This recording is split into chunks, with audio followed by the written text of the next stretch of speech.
Fire grilled lamb kebabs with a pomegranate glaze on the big green egg. We'll start with our herbs and spices. Add our spices, parsley, onion, garlic, mint, and mix. Form and skewer our kebabs. We'll let these rest in the fridge for about an hour. Let's make some lebna.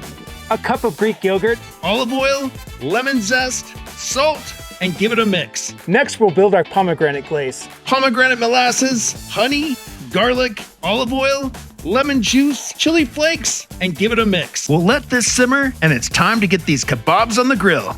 Now for our pomegranate glaze.